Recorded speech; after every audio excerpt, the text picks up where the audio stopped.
Fique bem informado com o que acontece em Itatiba. Alô Notícias, diariamente ouvindo gente que faz. Eleições para o Conselho Tutelar de Itatiba. Várias etapas realizadas. Na manhã do último domingo, a prova final, publicação nesta terça-feira no Diário Oficial do Gabarito. O nosso contato é com Fernando Balberde Lúcio. Fernando, tudo correu bem? Os candidatos, 17 candidatos que prestaram prova, podem se queixar de alguma coisa com relação ao gabarito? Como que é essa situação? Bom dia, tudo bem? Tudo correu bem no dia da prova, sim. Compareceram 17 candidatos que estiveram no dia do curso. Todos chegaram antes, no horário, sem nenhuma intercorrência. A aplicação da prova foi feita pelo Luciano, como ele deve ter explanado. E ele mesmo disponibilizou o gabarito na data de ontem e publicamos hoje no Diário Oficial. E agora, com relação aos próximos passos, né, que teremos, vamos lá. Certo. Agora, como foi publicado o gabarito, os candidatos eles podem conferir, cada um por si, a sua própria prova, ver o que errou, o que não errou, o que concorda ou não. Porém, no dia 8, sábado, a gente disponibiliza a relação dos candidatos aptos. Sai a lista com quem acertou mais de 60%, indicando ali que ele está apto para a próxima fase, que seria a fase da campanha. Após o dia 8, teremos o prazo de recurso para aqueles que estiverem insatisfeitos ou tiverem algo a questionar com relação ao resultado disponibilizado.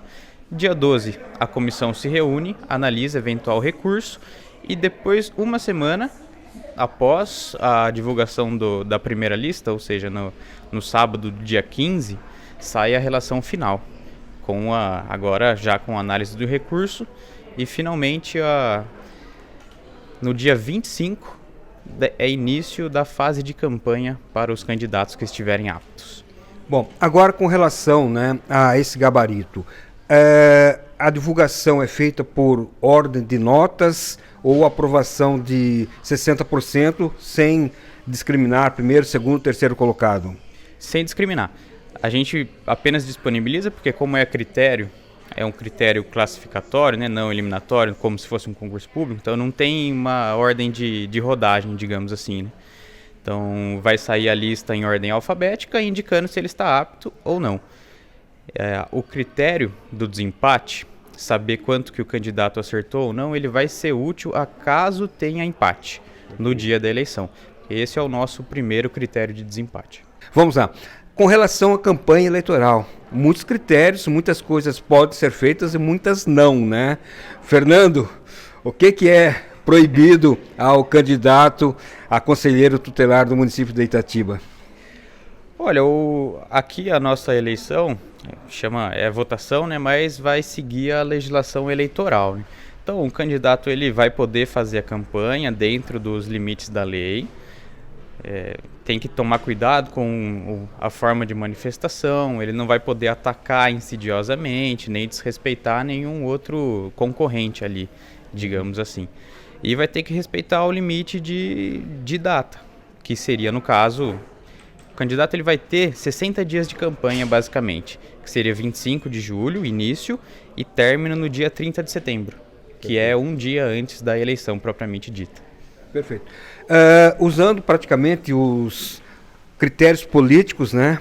A eleição de Itatiba terá uma novidade neste ano, por favor. Sim, estamos lutando bastante e acredito que vai dar certo.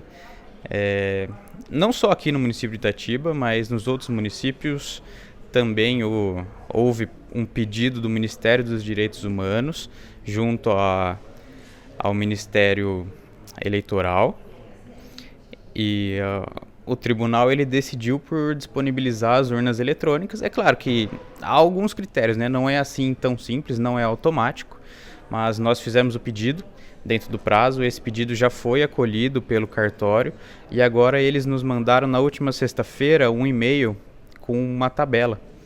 Essa tabela a gente precisa preencher. Vamos, claro, né, trabalhar junto ali com o cartório eleitoral para preencher corretamente essa tabela e tornar possível a utilização da urna eletrônica nessa eleição, a primeira do município. Confirmando, né, que a urna tem o poder do voto verdadeiro, sem ser burlada. A OAB também realiza eleições por meio da urna eletrônica, né? Consequentemente, é uma nova maneira, apesar que a votação não é obrigatória, né, Fernando? Sim, de fato. O primeiro passo, a OAB, ela utiliza a urna eletrônica. A urna eletrônica está aí há muito tempo, embora tenha alguns questionamentos que mais dia menos dia aparecem, como nas eleições recentes, mas ela é de fato o nosso melhor mecanismo, o mais seguro, o mais célere. Então, se dá para usar, não tem por que não usar. Perfeito. Agora, com relação à propaganda, mais uma vez, né? Não há financiamento como os políticos têm, né? Não há financiamento. É claro que assim, de repente um vereador, ele conhece o candidato, ele tem um apreço por aquele candidato, ele vai, sim, na medida do possível, claro, né? Fazer sua parte. E assim, é uma eleição, então é natural que se tenha um envolvimento popular ali, isso de igreja, isso de grupo, isso de qualquer ideologia que seja. Mas o importante é que se apoie um candidato que esteja preparado e que ele faça um bom serviço, acaso venha a ganhar a votação. Tá, mas não há verba financeira, né, para essa publicidade, como acontece com os políticos, né, no Brasil todo? Não. Com relação à eleição dos conselhos tutelares, não tem essa destinação de verba. Bom, Fernando Balberde Lúcio, eleição dia 1º de outubro, este ano um novo local, né, para a realização dessa eleição. Sim, esse ano o local escolhido foi o CENEMEB, Escola Estadual Manuel Euclides de Brito. Fica ali próximo do Parque Ferraz Costa, acho que todos conhecem. É na rua Antônio Ferraz Costa, exatamente, né?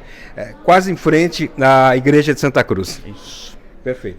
Bom, o processo já realizado, eleição então dia 1º, a campanha já começa aí no final do mês praticamente, e desejando votos, né, de boa sorte aos candidatos, mas também uma convocação à população que participe, né, das eleições. Afinal de contas, serão escolhidos 5 titulares e 5 suplentes, né, para, durante 4 anos, brigarem, lutarem, né, preservando o direito das crianças, né, principalmente. Sim.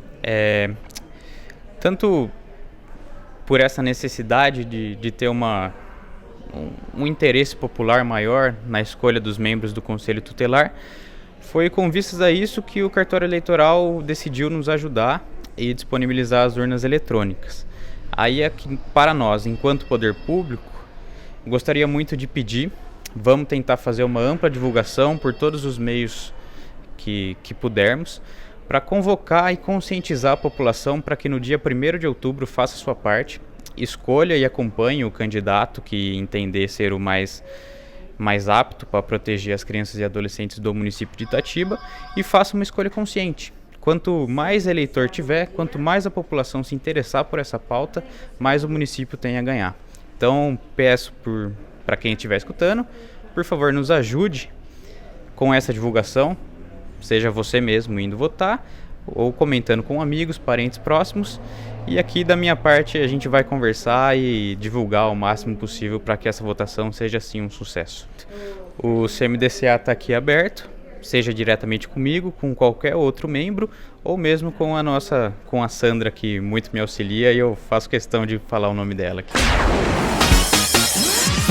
Os fatos da cidade, sempre aqui nas matérias do Alô Notícias.